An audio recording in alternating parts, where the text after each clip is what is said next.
परिवर्धन। अब हम इसका पहला पाठ पढ़ेंगे। इस वीडियो में हम पढ़ेंगे परिचय और वृद्धि के बारे में। परिचय। अब आप बीज पौध, पादप तथा परिपक्व पौधों जैसे शब्द से परिचित हो गए हैं। आपने यह भी देखा है कि सभी पेड़ समय के अंतराल के नियामक ऊंचाई एवं गोलाई में लगातार वृद्धि करते हैं। हालांकि उसी वृक्ष की पत्तियां, फूल एवं फल आदि न केवल एक सीमित लंबाई चौड़ाई तक होते हैं, बल्कि समयानुकूल वृक्ष से निकलते एवं गिर जाते हैं। यही प्रक्रिया लगातार दोहराई जाती है।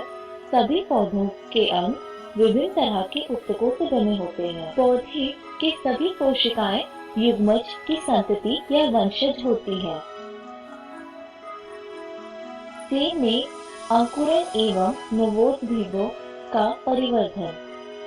ये कुछ इस प्रकार का दिखता है। परिवर्धन दो प्रक्रियाओं का योग्य है, वृद्धि एवं विभेदन। शुरुआत में यह जानना अनिवार्य है कि परिपक्व वृक्ष का परिवर्धन एक युग्मक से शुरू होकर एक सुनिश्चित एवं उच्च नियमित वंशानुक्रम की घटना है। इस प्रक्रिया के दौरान एक जटिल शरीर संरचना का गठन होता है, जो जड़ों, पत्तियों, शाखाओं, फूलों, फलों एवं बीजों के उत्पादित करता है और अंततः फिर मर जाते हैं। एक जीवित वस्तु के लिए वृद्धि को सर्वाधिक आधारभूत एवं सुस्पष्ट विशिष्टता के रूप में जाना जाता है। वृद्धि को अवयव या अंग या इसके किसी भाग या यहाँ तक कि एक कोशिका के आधार में अनिवार्य स्थायी बढ़त के रूप में परिभाषित किया जा सकता है। सामान्यतः वृद्धि उपापचय प्रक्रियाओं से जुड़ा होता है, जो ऊर्जा के व्यय पर आधारित होता है। इसलिए एक पत्ती का विस्तार वृद्धि है और ये इस प्रकार का दिखता है। पादप वृद्धि प्राय अपरिमित है। पादप वृद्धि अनूठे ढंग से होती है, क्योंकि पौधे जीवन भर असीमित वृद्धि की क्षमता को अर्जित किए होते हैं। इस क्षमता का कारण उनके शरीर में कुछ खास जगहों पर विभेदक यानी मेरिस्टेम ऊतकों की उपस्थिति है। ऐसे विभेदकों की कोशिकाओं में विभाजन एवं स्वशाश्वतता यानी निरंतरता की क्षमता होती है। हालांकि यह उत्पाद जल्द ही विभाजन की क्षमता खो देते हैं और ऐसी कोशिकाएं जो विभाजन की क्षमता खो देती है, वे पादप शरीर की रचना करती है। इस प्रकार की वृद्धि, जहाँ पर भी विभेदक की क्रियात्मकता से पौधे के शरीर में सदैव नई कोशिकाओं को जोड़ा जाता है, उसे वृद्धि का खुला स्वरूप कहा जाता है। मूल शिखाग्र विभेदक तथा प्ररोह शिखाग्र विभेदक पौधों की प्राथमिकता वृद्धि के लिए जिम्मेदार होते हैं और मुख्यतया पौधे की अक्ष के समानांतर दीर्घीकरण में भागीदारी करते हैं। द्विबीज पत्ती तथा नग्न बीज पौधों में पार्श्व विभेदक संवहनी कैम्बियम तथा कॉर्ड कैम्बियम जीवन में बाद में प्रकट होते हैं। ये विभेदक उन अंगों की चौड़ाई को बढ़ाते हैं जहां ये क्रियाशील होते हैं। इसे द्वितीयक वृद्धि के नाम से जाना जाता है। वृद्धि माप योग्य है। संवहनी कोशिकीय स्तर पर वृद्धि मुख्यतः जीव द्रव्य मात्रा में वृद्धि का परिणाम है। क्योंकि जीव द्रव्य की वृद्धि को सीधा मापना कठिन मूल है, अतः कुछ दूसरी मात्राओं को मापा जाता है जो कम या ज्यादा इसी के अनुपात में होते हैं। इसलिए वृद्धि को विभिन्न मापदंडों द्वारा मापा जाता है। कुछ एक मापदंड यह है: ताजी भार वृद्धि, शुष्क भार, लंबाई, क्षेत्रफल, आयतन तथा कोशिकाओं की संख्या आदि। ये मक्के के मूल शिखाग्र विभेदक में प्रति घंटे 17,500 या अधिक नई कोशिकाएं पैदा हो सकती हैं, जबकि एक तरबूज कोशिका में कोशिकाओं की आकार में वृद्धि 3,50,000 गुना तक हो सकती है। पहले वाले उदाहरण में वृद्धि को कोशिकाओं की संख्या में वृद्धि के रूप में व्यक्त किया गया है, जबकि बाद वाली वृद्धि को कोशिका के आकार में बढ़ोतरी के रूप में किया गया है। एक पराग नलिका की वृद्धि लंबाई में बढ़त का एक अच्छा मापदंड है, जबकि पृष्ठदार पत्ती की वृद्धि को उसके पृष्ठीय क्षेत्रफल की बढ़त के रूप में मापा जा सकता है। वृद्धि के चरण। वृद्धि की अवधि को मुख्यतः 3 चरणों में बांटा गया है: विभेदजतकीय, दीर्घीकरण और परिपक्वता।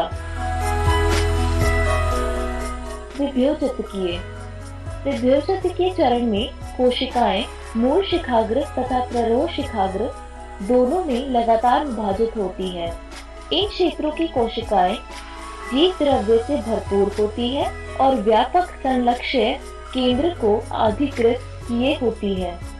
उनकी कोशिका भित्ति प्राथमिक, पतली तथा प्रचुर जीव द्रव्य तंतु संयोजन के साथ सेल्यूलोजिक होती है। दीर्घीकरण विभेदजतक क्षेत्र के समीपस्थ कोशिका दीर्घीकरण के चरण का प्रतिनिधित्व करता है। इस चरण में कोशिकाओं का बढ़ा हुआ राजधानी भवन, कोशिका विशालीकरण तथा नव कोशिका भित्ति निक्षेपण आदि विशिष्टताएं हैं। परिपक्वता पुनः शिखाग्र से आगे अर्थात दीर्घीकरण के अधिक समीपस्थ अक्ष का वह भाग स्थित होता है जो कि परिपक्वता के चरण में जा रहा होता है।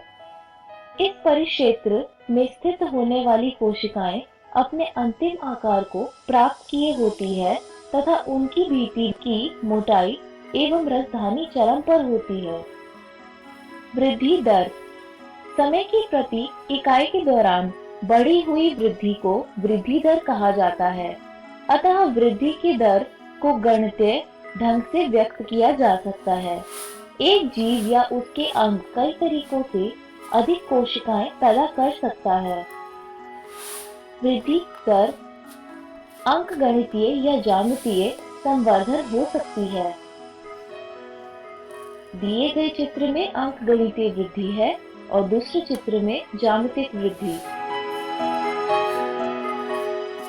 अंकगणितीय वृद्धि में समसूत्री विभाजन के बाद केवल एक पुत्री कोशिका लगातार विभाजित होती रहती है, तो जबकि दूसरी विभेदित एवं परिपक्व होती रहती है। अंकगणितीय वृद्धि एक सरलतम अभिव्यक्ति है जिसे हम निश्चित दर पर दीर्घाकृत होते मूल में देख सकते हैं।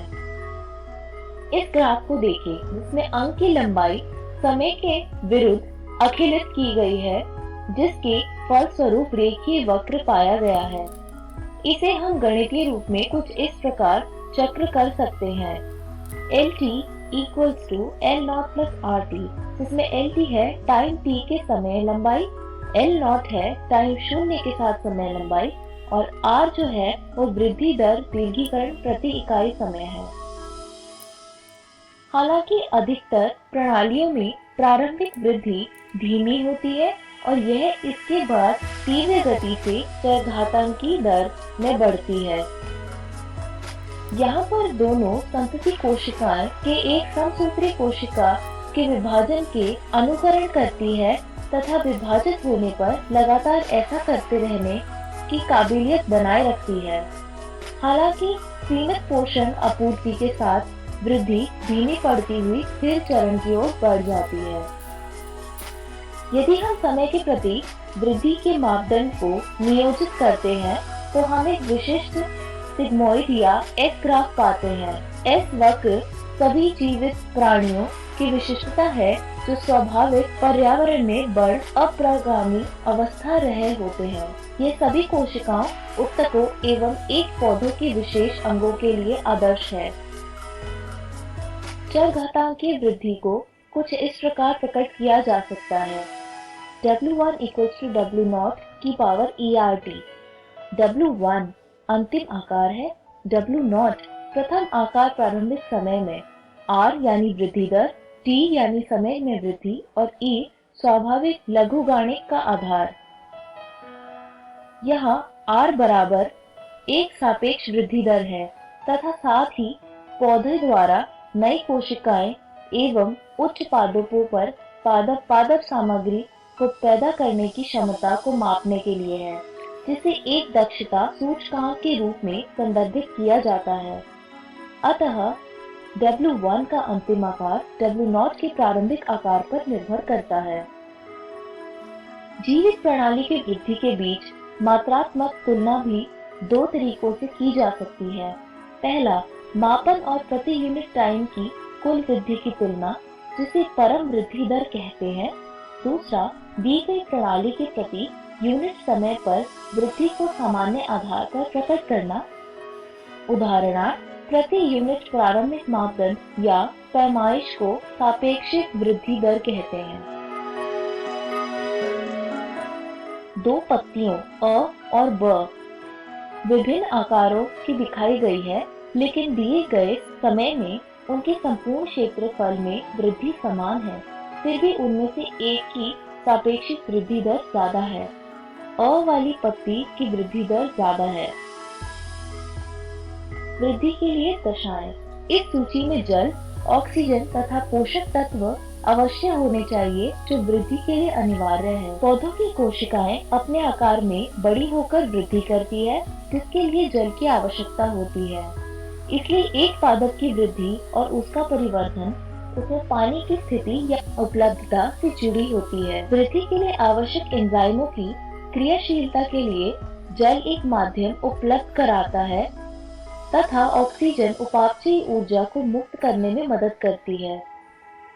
पौधों द्वारा पोषकों की आवश्यकता जीव द्रव्य के संश्लेषण तथा ऊर्जा के स्रोत के रूप में काम करने के लिए होती है। विलगाव उसकी उत्तरजीविता के लिए हानिकारक हो सकती है। इसके साथ ही पर्यावरण संकेत जैसे कि प्रकाश एवं गुरुत्वाकर्षण भी वृद्धि की कुछ अवस्थाओं या चरणों को प्रभावित करता है। इस वीडियो में हमने सीखा परिचय और वृद्धि। अगली वीडियो में हम पढ़ेंगे विभेदन, निर्विभेदन तथा पुनर्विभेदन, परिवर्धन और पादप वृद्धि नियामक। धन्यवाद।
नमस्कार दोस्तों,